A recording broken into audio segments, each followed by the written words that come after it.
अयोध्या कांड अध्याय 7। जब अयोध्या खुशियां मना रही थी, रानी कैकेयी के महल में उसकी कुबड़ वाली नौकरानी मंथरा, जो अपने शाही माता पिता के घर से थी, आबादी में अचानक वृद्धि देखी। हलचल और उल्लास ने उनकी जिज्ञासा जगा दी और उन्होंने राम की नर्स से पूछा कि इस उत्सव का कारण क्या है और रानी कौशल्या इतने सारे सामान और धन का उपहार क्यों दे रही है। कल राम को राजा के रूप में स्थापित किया जाएगा, जवाब था, और इसने मंथरा को क्रोधित कर दिया। दुष्टों से भरी हुई मंथरा क्रोध से भस्म हो गई। वह कैकेयी के पास दौड़कर बोली, क्या तुम भ्रमित हो गई हो? सो रही हो? उठो, तुम्हारे ऊपर बहुत बड़ी विपत्ति आने वाली है। इस हिंसक व्यंग को सुनकर रानी ने जानना चाहा कि मंथरा किस बात से इतनी क्रोधित और दुखी है। धूर्त महिला ने अपनी मालकिन का कल्याण चाहने का नाटक करते हुए राम के प्रति कैकेयी की शत्रुता का आह्वान करते हुए कहा, तुम नष्ट होने वाली हो। कैकेयी, राम को शासक बनना है और मैं तुम्हारे लिए डरती हूँ, जिनकी समृद्धि ही मेरी समृद्धि है। राजा कुटिल और चालाक है। आपकी मासूमियत का फायदा उठाकर वह कौशल्या के पुत्र का राज तिलक करके आपको और भारत को धोखा दे रहा है। अब कार्रवाई करे और तेजी से कार्रवाई करे। खुद को, अपने बेटों को और मुझे बचाए। एक राजकुमारी के रूप में जन्मी महान राजा की रानी, क्या आप नहीं जानते कि यह कितना कठोर है? क्षेत्र के कानून हो सकते हैं। देर मत करो, क्योंकि दशरथ तुम्हारे और तुम्हारे पुत्र के साथ शत्रु जैसा व्यवहार करेंगे। अर्धचंद्र के समान चमकती हुई कैकेयी अपनी सैया से उठी और मंथरा को एक अद्भुत आभूषण देते हुए बोली, क्या अद्भुत समाचार है मंथरा। मुझे राम और भरत में कोई अंतर नहीं दिखता और मैं राम के राजा बनने से बहुत खुश हूँ। तुम्हें जो चाहिए वह मांग लो, वह मिल जाएगा। तुम्हारा होना। अध्याय 8। क्रोधित और निराश होकर मंथरा ने यह कहते हुए मणि फेंक दी, जब निराशा का कारण है तो आप कैसे खुश हो सकते हैं? आप बड़े संकट में हैं। भाग्यशाली कौशल्या, जिसका राजा बनना है, खुद को सभी प्रतिद्वंदियों से छुटकारा दिलाएगी। आप ऐसा करेंगे, उसके दास बनो और तुम्हारा पुत्र राम की सेवा करेगा। मंथरा के प्रलाप से कैकेयी का राम के प्रति प्रेम कम नहीं हुआ। उन्होंने उनके गुणों की प्रशंसा करते हुए कहा, राम अयोध्या के भगवान बनने के सबसे योग्य है। वह पवित्र, विनम्र और वफादार है। वह जीवन भर पाप रहित और सच्चे रहे हैं। वह एक पिता की तरह अपने भाइयों और अपने सेवकों की रक्षा करेंगे। आप शोक क्यों करते हैं? करो। राज अभिषेक की पूर्व संध्या पर अपने आप को कष्ट न दे। भरत महान है, लेकिन उनसे भी महान राम है, जो अपनी माँ की तुलना में मुझे अधिक प्यार करते हैं और मेरी सेवा करते हैं। यदि राम राजा है तो भरत ही होंगे, क्योंकि राम अपने सभी भाइयों को अपने समान मानते हैं। कैकेयी के शब्दों ने मंथरा को गहरे निराशा में डाल दिया। दुष्ट कुबड़ी ने असफलता स्वीकार करने से इनकार करते हुए उसे मनाना जारी रखा। अध्याय 9। कैकेयी के निर्मल मन ने पहले तो मंथरा की सलाह का विरोध किया, लेकिन जल्द ही उसमें भयानक परिवर्तन आ गया। भाग्य द्वारा तिरस्कृत, दुष्टों द्वारा उकसाए जाने पर वह सदाचारी महिला अपनी सारी प्राकृतिक कृपा को त्याग कर क्रोधित हो गई। गुस्से से लाल होकर उसने कहा, मैं ये गुलाम कभी नहीं। मुझे बताओ कि मैं भरत को कौशल के राजा के रूप में ताज पहनाने के लिए इस समय राम को कैसे निर्वासित कर सकती हूँ। धूर्त मंथरा ने अपने शैतानी बुद्धि को प्रदर्शित करने वाली दुर्भावनापूर्ण मुस्कान के साथ कहा, कई साल पहले देवताओं और असुरों के बीच एक संघर्ष में राजा दशरथ आपको अपने साथ लेकर देवताओं की सहायता के लिए गए थे। बेजंत शहर पहुंचने पर, जिस पर तिमी ध्वज का शासन था, सांभर के रूप में भी जाना जाता है, एक भयानक युद्ध हुआ जिसमें दशरथ को तीरों से छलनी कर दिया गया था। मिसाइलों से घायल और बेहोश वह आपके द्वारा उठाए गए थे और बचाए गए थे। तब आभारी राजा ने आपको 2 वरदान दिए थे। आपने कहा था कि आप जब भी चाहे उनकी संतुष्टि मांगेंगे, उन्हें अभी मांगे तो मांगे। 2 वरदानों में से एक के रूप में भरत के लिए राज्य मांगे और दूसरे का उपयोग राम को 14 वर्षों के लिए वन में निर्वासित करने के लिए करे। अब क्रोध की कोठरी में जाओ, गंदे कपड़े पहनकर अपने आप को फर्श पर गिरा दो, और जब राजा तुम्हें देखेगा, तुम्हारे संकट को सहन करने में असमर्थ होगा, तो वह न केवल तुम्हारी इच्छाओं का सम्मान करेगा, बल्कि तुम्हारे लिए अपना जीवन बलिदान कर देगा। सोने की पेशकश की उपेक्षा करो। सांत्वना के रूप में हर प्रकार के रत्न और धन उद्देश्य को मत भूलना। इस प्रकार कैकेयी न केवल अपनी नौकरानी के भयानक इरादों का शिकार हो गई, बल्कि उसके षड्यंत्रकारी दिमाग और शारीरिक दिखावे का भी शिकार बन गई। आप दुनिया के पहले कुबड़े हैं जो सबसे सुसंगत और बुद्धिमान हैं। अधिकांश अपंग लोग घृणित हैं, लेकिन आप हैं कमाल की तरह जो हवा से झुक जाता है।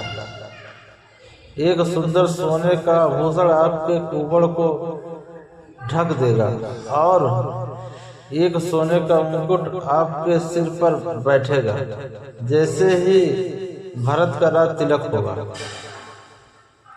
और राम को जंगल में निर्वासित किया जाएगा। मैं आपको सबसे सुंदर गहनों से अलंकृत करूंगा और सजाऊंगा। आभूषण और कपड़े जो आपको एक देवी की तरह दिखाएंगे और आपके तरह के लोग आपकी सेवा करेंगे जैसे आपने मेरी सेवा की है।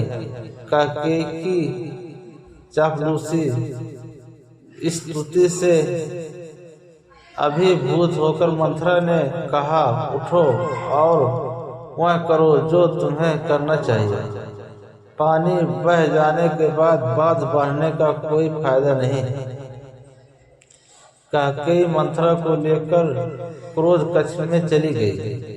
अपने आभूषणों और बहुमूल्य मोतियों को त्याग कर अपने सुनहरे रंग के शरीर को जमीन पर रखकर उसने कहा, राजा को सूचित करे कि राम को वनवास दिया जाएगा और भरत को राजा बनाया जाएगा। जब तक ऐसा नहीं होता मुझे न तो कालीन चाहिए, न ही मुकुट, बेइज्जती खाना और पीना, यहाँ तक कि जीवन भी नहीं चाहिए। अगर मेरी इच्छाएं विफल हो गई तो मैं अपनी मौत का कारण खुद बनूंगा। उद्दट रानी ने भयानक धमकी दी। क्रोध के कारण उसका चेहरा काला पड़ गया और वह खुद को नंगी धरती पर गिरने से रोक नहीं सके। वह मैली, कुचैली और अलकृत रात के आकाश में तारों से रहित जैसी थी। अध्याय 10। कैकेयी विष मुझे बाढ़ के समान पड़ी रही। हालांकि वह गुस्से और नफरत से उबल रही थी, लेकिन इसने उसे हर समय यह योजना बनाने से नहीं रोका कि वह अपने शैतानी लक्ष्य को कैसे प्राप्त कर सकती है। उसका पूरा अस्तित्व देश से विकृत हो गया था और उसकी आहें नागिन की फुफकार की तरह निकल रही थी। इस सबके बावजूद वह अपने बिखरे हुए गहनों के बीच, जो रात के आकाश में सितारों की तरह चमक रहे थे, स्वर्ग से उतरी किन्नर की तरह लग रही थी। इस बीच दशरथ को अगले दिन भोर में राम के राज्याभिषेक के लिए मंत्रियों के परामर्श से अनुमति दी गई थी।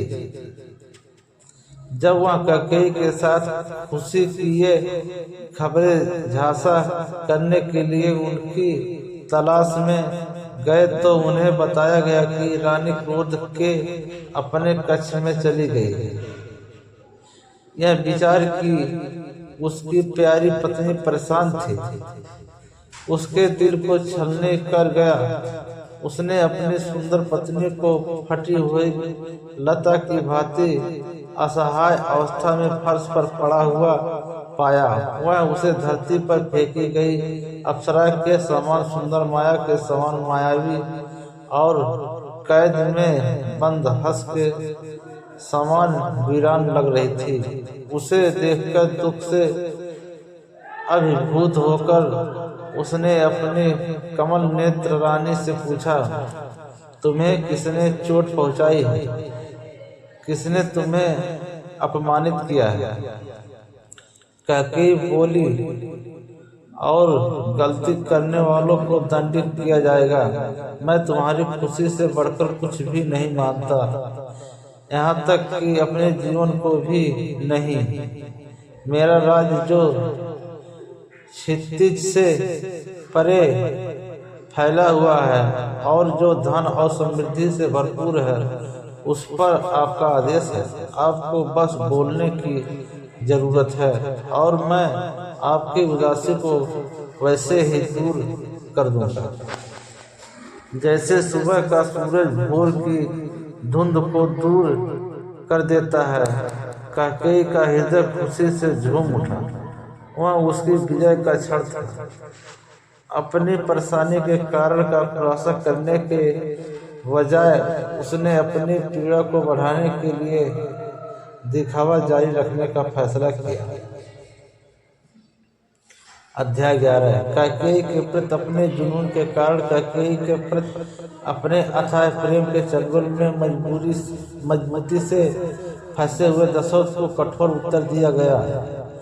कुछ भी गलत नहीं है, लेकिन मेरी एक इच्छा है। मुझसे वादा करो कि तुम इसे पूरा करोगे और मैं इसे प्रकट करूंगा। आपको उदार राजा ने सौम्य मुस्कान के साथ कहा, इस संसार में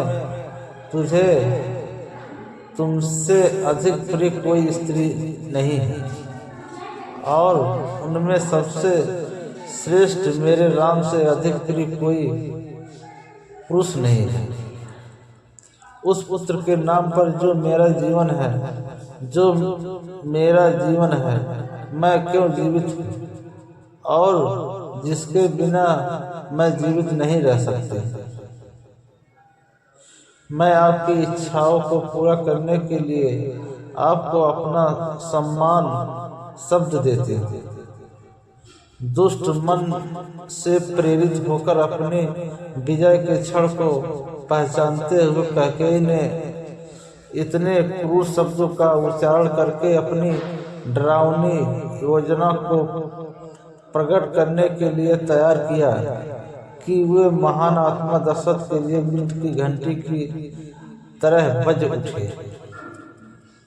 मेरे भगवान ने कैकेयी से कहा, एक बार फिर अपने मेरी इच्छाओं को पूरा करने की शपथ ली है। इंद्र, सूर्य, चंद्रमा और ग्रहों सहित सभी देवता और अन्य जीवित प्राणी इसके गवाह बने। आपने ऐसा किया था। देव मानव संघर्ष के समय मुझे 2 वरदान दिए। अब मैं उन पर दावा करता हूँ।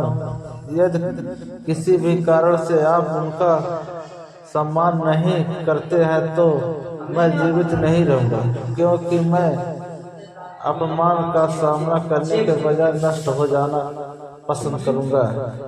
कैकेयी के शब्दों में फंसकर धर्म के आदेशों से बंधे हुए दशरथ अपने विनाश के लिए शिकारी के जाल में हिरण की तरह फंस गया।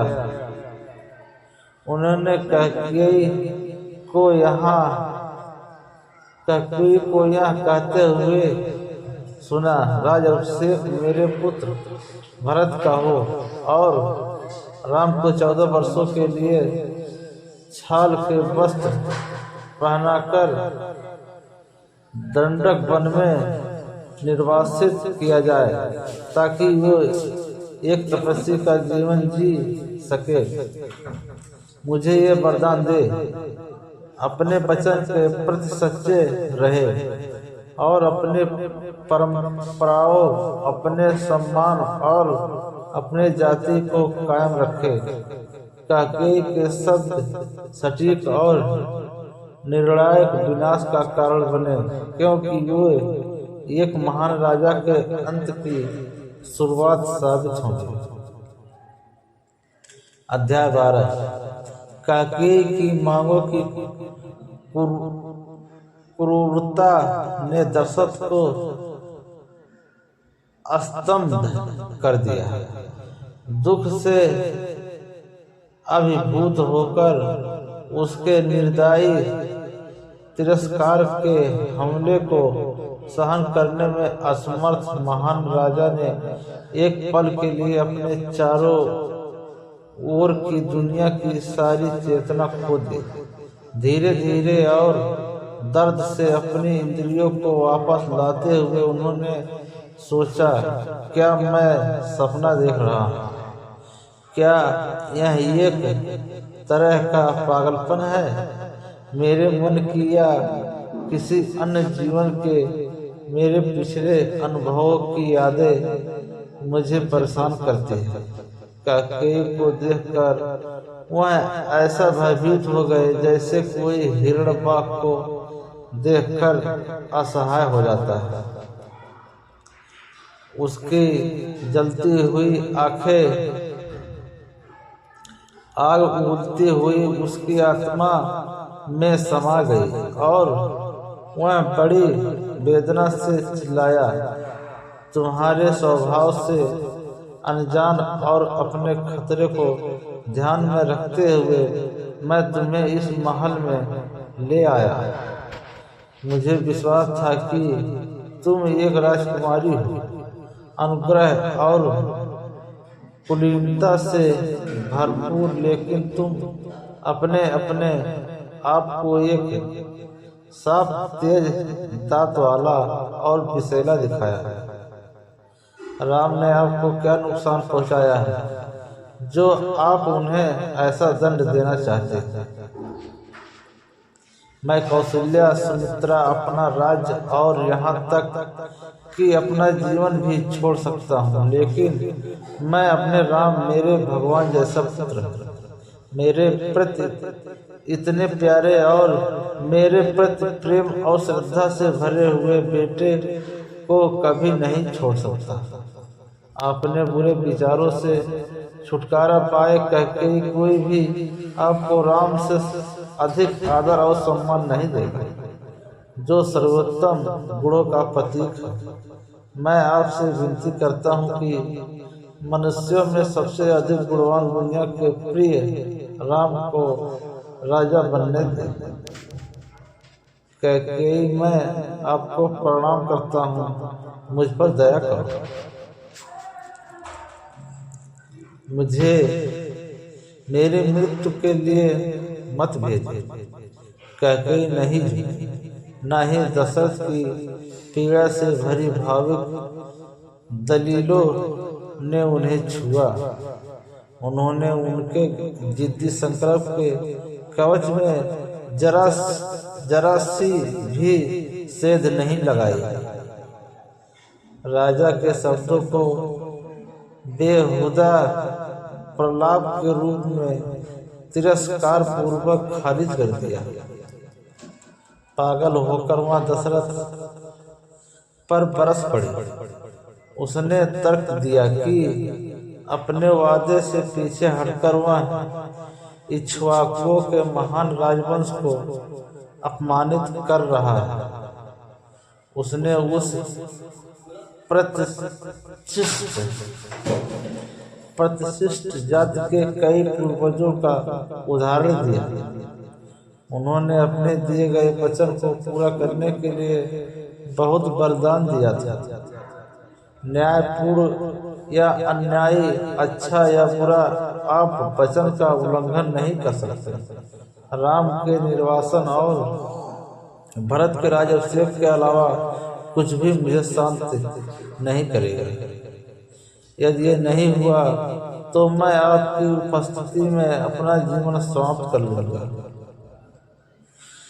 कैकेयी ने धमकी दी। दशरथ की सारी खुशियां खत्म हो गई थी और उसकी खतरनाक प्रतिज्ञा को देखकर वह स्तंभ हो गया था।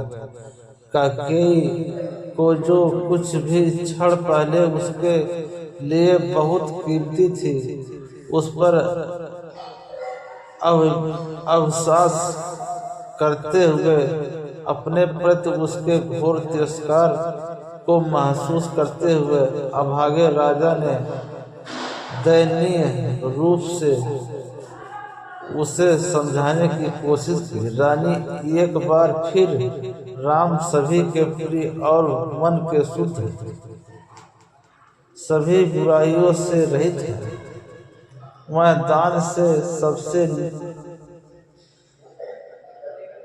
विनम्र और वंचितों का दिल जीत लेते हैं।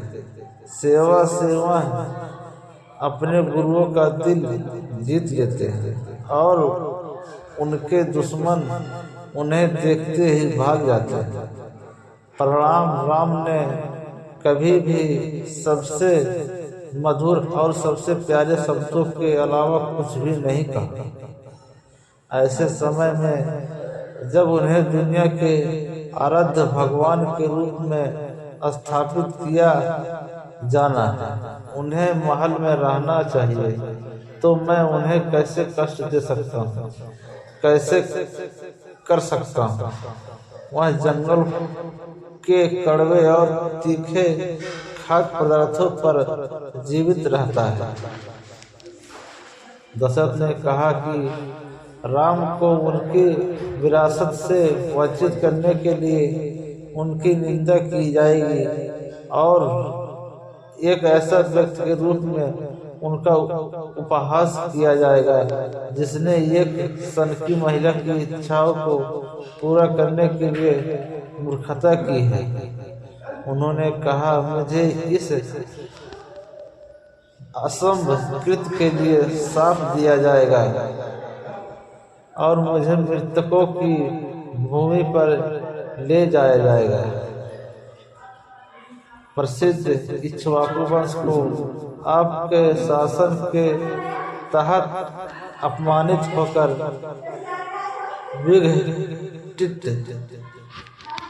विघटित करने के लिए बर्बाद कर दिया जाएगा। मैं कभी भी आपकी दुर्भावनापूर्ण इच्छाओं का सम्मान नहीं कर सकता। जो रिश्ते को अस्वीकार करती है, क्या आप इसका विनाश चाहते हैं? दुनिया सूरज के बिना चल सकती है, फसलें बारिश के बिना, लेकिन मैं राम के बिना जीवन नहीं जी सकता। क्या मैं लक्ष्मण के भाग के बारे में सुमित्रा की मूक जिज्ञासा को सहन कर सकता हूँ? अगर राम को ही इस तरह धोखा दिया जा सकता है, मैं कौशल्या का सामना कैसे कर सकता हूँ? मैं उन्हें कैसे बता सकता हूँ कि दिव्य राम का राजाभिषेक नहीं होगा, बल्कि उनका वनवास होगा। जब ऐसा होगा तो मेरा शरीर निर्जीव हो जाएगा।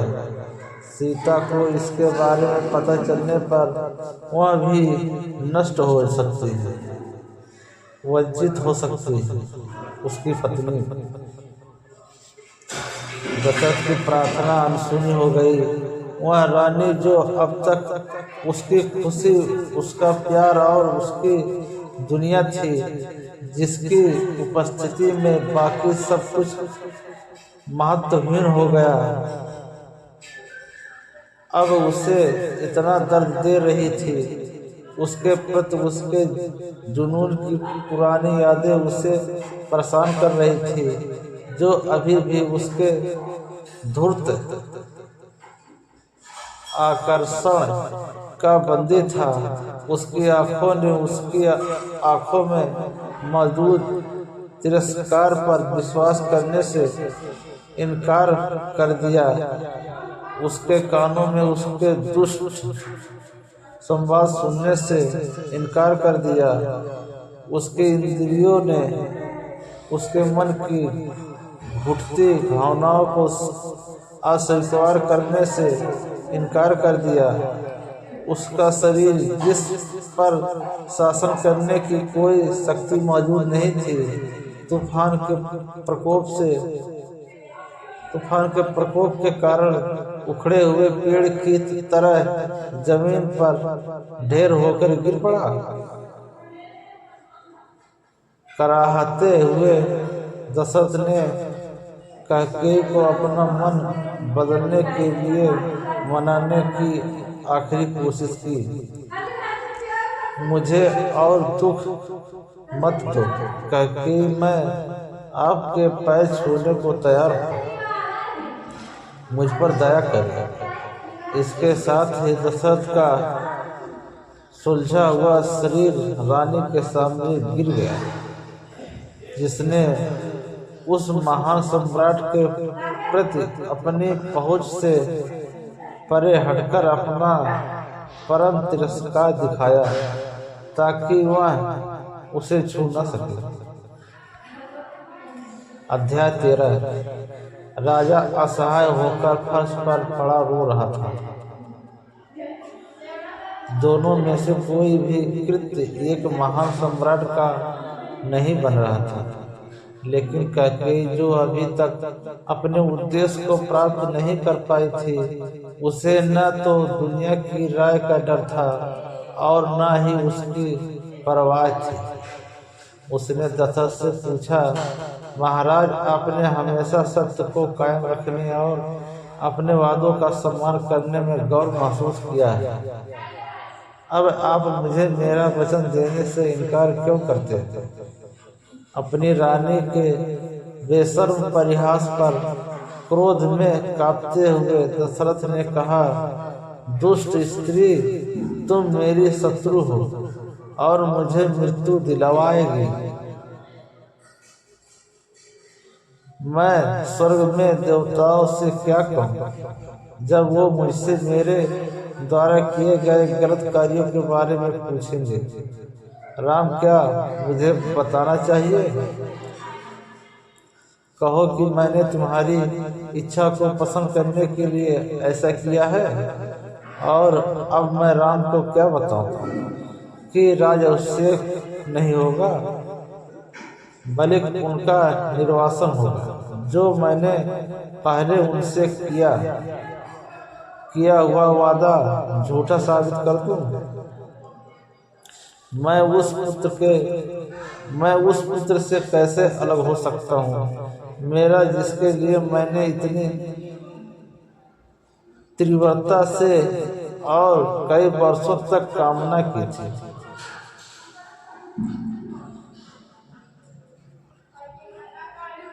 और जो राम सबके प्रिय हैं, वो दुर्गम जंगलों में कैसे जीवित रह सकते हैं? दशरथ की पीड़ा अंत थी। बेहोश और थका हुआ महसूस करते हुए उन्होंने सूर्य को पश्चिमी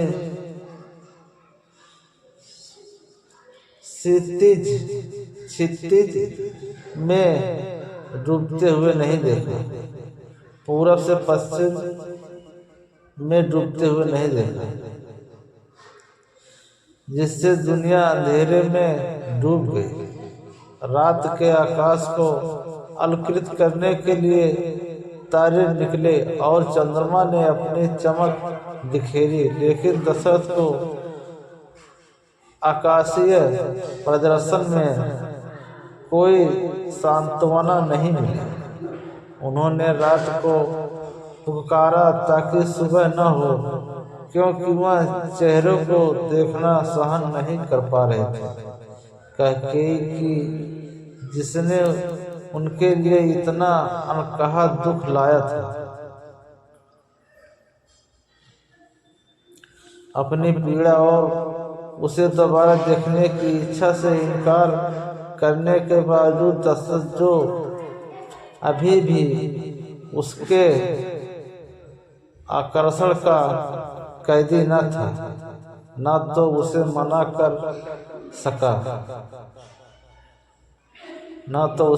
कर सका और न ही राम को त्याग सका। शारीरिक रूप से थके हुए, मानसिक रूप के असहनीय पीड़ा से पीड़ित दशरथ ने एक बेचैन रात बिताई। भोर के साथ ही गायकों को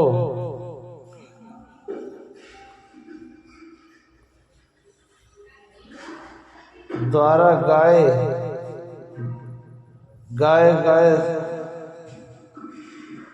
स्तवन की आवाजें आने लगी।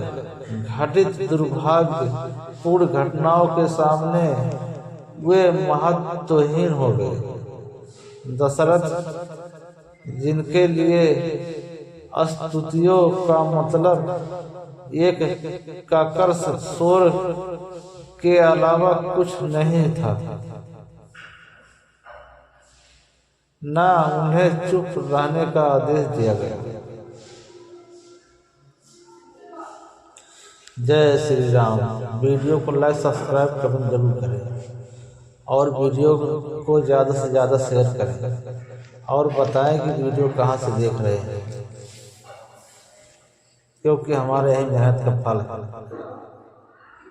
वीडियो ज़्यादा से ज़्यादा शेयर करें दोस्तों। जो भी कुछ गलती हो वो उसे माफ़ करना दें।